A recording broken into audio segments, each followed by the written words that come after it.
nơiទីធ្លាខាងក្រោយវត្តអារាមមួយដ៏ធំចំណាស់និងមានភាពស្ងាត់ជ្រងំដាច់ស្រយាលពីភូមិអ្នកស្រុកវាលចេះដីរាប់រយតម្រៀបគ្នាត្រៀបត្រាលាក់ខ្លួនក្រោមម្លប់ដើមពោធិ៍និងដើមជ្រៃដ៏ធំមហិមាទីនេះមិនត្រឹមតែជាទីសក្ការៈសម្រាប់តម្កល់អធិធាតុបុព្វបុរសប៉ុណ្ណោះទេប៉ុន្តែនៅពេលរាត្រីឈានចូលមកដល់វាបានក្លាយទៅជាជម្រកដ៏សុវត្ថិភាពរបស់ក្រុមជនពីលនិងក្រុមញៀនថ្នាំក្នុងចំណោមនោះមានយុវជន3នាក់ដែលតែងតែសំងំស្នាក់នៅតាមជើងចាក់ដីចាស់ចាស់ដើម្បីប្រព្រឹត្តអំពើទុច្ចរិតដោយប្រើប្រាស់គ្រឿងញៀនបំផ្លាញអនាគតខ្លួនឯងជារៀងរាល់យប់នៅរាត្រីមួយខ្យល់រដូវរំហើយបក់បោកមកត្រជាក់ឆ្អឹងខ្នងក្មេងស្ទាលទាំង3នាក់កំពុងតែអង្គុយញញែកភ្នែករលោងខ្វះជាតិទឹកនិងមានអាការៈមិនស្រួលទាមទារសារធាតុញៀនយ៉ាងខ្លាំងក្លាពួកគេបានអស់លុយពីខ្លួនរលីងគ្មានសូម្បីតែមួយរៀលដើម្បីទិញថ្នាំរំងាប់សរសៃប្រសាទដែលកំពុងតែពុះកញ្ជ្រោលភាពស្រេកឃ្លានបានធ្វើឲ្យសតិសម្បញ្ញៈរបស់ពួកគេបាត់បង់ទាំងស្រុងសូម្បីតែការប្រព្រឹត្តអំពើបាបកម្មដ៏ធ្ងន់ធ្ងរបំផុតក៏ពួកគេលែងខ្វល់ខ្វាយដែរដោយសម្លឹងមើលទៅកាន់ចាក់ដីធំធំដែលសាងសង់យ៉ាងស្អាតបាតនិងមានទ្វារដែកចាក់សោយយ៉ាងរឹងមាំពួកគេបានបែកគំនិតដ៏លាមកមួយតាមទម្លាប់ប្រពៃណីរបស់ខ្មែររាល់ពេលដែលមានការបូជាសពឬតម្កល់ធាតុ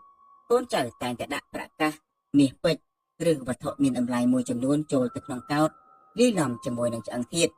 ដើម្បីជាការឧទ្ទិសកុសលនិងជាសហយសម្រាប់ការធ្វើដំណើរទៅកាន់បរលោកគំនិតនៃការកោះចេតិយនិងវាកំទេចកោតយកលុយនោះក៏បានលេចឡើងក្នុងខួរក្បាលរបស់ជនពីលទាំង3នាក់ក្នុងពេលតែមួយពួកគេបានដើររុករកគោលដៅរហូតប្រទះឃើញចេតិយដ៏ធំរបស់គ្រួសារអភិជនមួយដែលទើបនឹងសាងសង់រួចថ្មីនិងមានទ្វារដែកកញ្ចក់អាចមើលឃើញខាងក្នុងនៅលើអាសនៈថ្មម៉ាបក្នុងចេតិយនោះ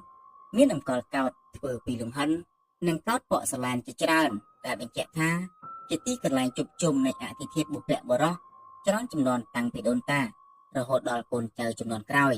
ដោយគ្មានការខ្លាចញញើតឬក៏ខ្លាចបាបកម្មអ្វីបន្តិចសោះក្មេងពីលម្នាក់បានទាញយកដុំថ្មទំហំប៉ុនក្បាលមនុស្សនិងដុំដៃបំពង់ទីបដែលរើបាននៅក្បែរនោះមកកោះនិងវាយទម្លុះសោទ្វារដែកចេតិយយ៉ាងកំរោល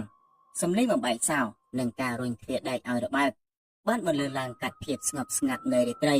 ប៉ុន្តែដោយសារទីនោះនៅឆ្ងាយពីកុដិលោកទើបគ្មាននរណាម្នាក់បានដឹងឮពេលឈានជើងចូលទៅក្នុងចេតិយក្លិនធូបចាស់ចាស់ក្លិនផ្កាស្ងួត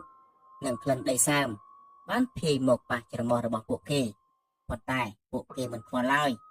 គោលដៅតែមួយគត់គឺវត្ថុមានតម្លៃដែលនៅក្នុងកោដ្ឋពួកគេបានចាប់ទាញកោដ្ឋលង្ហិននិងកោដ្ឋថ្មម៉ាបទម្លាក់មកលើកម្រាល